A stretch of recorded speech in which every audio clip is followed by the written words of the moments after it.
Նիկոլ Փաշինյանը 2 օր առաջ հայտարարեց, որ Հայաստանի Հանրապետության բոլոր բնակավայրերը ունեն ջրի խնդիր, ինչպես ոռոգման, այնպես էլ խմելու ջրի խնդիր, որ կա ջրի կառավարման եւ ջուրը տեղ հասցնելու խնդիր, ու անհրաժեշտ է առաջիկա 5 տարիների ընթացքում որպես առաջնահերթություն կենտրոնանալ այդ խնդրի վրա։ Իհարկե լավ նորություն է, որ վերջապես այդ մակարդակով արձանագրվեց, որ խնդիրը կառավարման մեջ է, վատ կառավարման եւ որ ջուրը պատշաճ որակով ու քանակով չի հասցվում տեղ քաղաքացուն։ Վատն այն է, որ հենց նոր միասին այս կառավարությունը եւ Veolia-ջուրընկերությունը պետք է առաջիկա 5 տարիներին նոր զբաղվեն այնպիսի ենթակառուցվածքային կարևորագույն ինստիտուցիոնալ հարցերով, ինչպիսին ջրավազանների կամ ջրամբարների խնդիրն է։ Բանն այն է, որ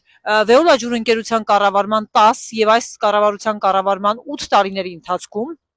ոչ միայն պատշաճ մակարդակի ներդրումներ չեն կատարվել, այլ հակառակը Հայաստանի կառավարությունը Veolia-ջրընկերությանը տարիների ընթացքում ազատել է բազմատեսակ ներդրումներ կատարելու պարտականությունից, հետաձգել է դրանք, նրանց տուգանքներն են ներել, էլի տարաբնույթ իրենց արտոնությունները շնորհել, որի արդյունքում Veolia-ջրընկերությունը ոչ թե իմ եւ ձեր ջրի որակն է բարելավել, այլ ճիշտ հակառակը ընդամենը շահույթ է,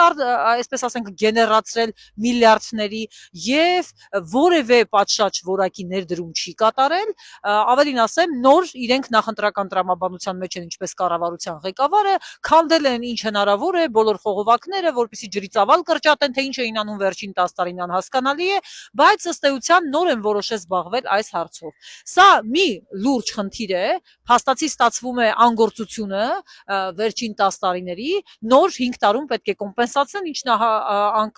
անկասկած անիրատեսական է։ Բայց մյուս կողմից էլ որակի խնդիրը, որի մասին ես տևական շրջան է բարձրաձայնում եմ, նոր բարձունքներ է նվաճում։ 2023 թվականին ընդունված առողջապահության նախարարի հրամանով, որով սահմանվում են որակի ներկայացվող պահանջները եւ որը ուժի մեջ է մտնելու 2027 թվականի հունվարի 1-ից, շատ հրաշալի վիճակ է ստեղծվում Veolia-ջուրընկերության համար։ Բազմաթիվ անգամներ ասել եմ Մասիսի, Հոկտեմբերյանի, Դաշտավանի, բազմաթիվ այլ տեղերի ջուրը իր մեջ պարունակում է թույլատրելի կոնցենտրացիայից շատ մետաղներ, այսինքն շատ կոշտ ջուր է եւ բացի տեխնիկան փչացնելուց երեխաների աղիքային հիվանդությունների, երիկամային հիվանդությունների հիմք կարող է լինել, բայց հիմա ինչ են արել, այդ կոնցենտրացիան փոխանակ բարձրացնեն, փոխանակ Veolia-ջուրընկերությանը պարտավորեցնեն ինչ որ ավելի լուրջ ֆիլտրեր եւ այլ համակարգեր կիրառի, հակառակ ուղղակի գրել են դե ջրի կոշտությունը կստուգենք, կոնցենտրացիան հանված է։ Այսինքն սիրելի քաղաքացիներ, եթե ուզում եք դիմել դատարան Veolia-ջուրընկերության դեմ, ճիշտ ժամանակը մինչեւ 2027 թվականի հունվարի 1-ն է եւ ես պատրաստակամ եմ այդ հարցում ձեզ աջակցելու։ Այլապես մենք բոլորս ավելի վատ ջուր ենք ստանալու, բայց մեզ ասելու են ամեն ինչ նորմալ է։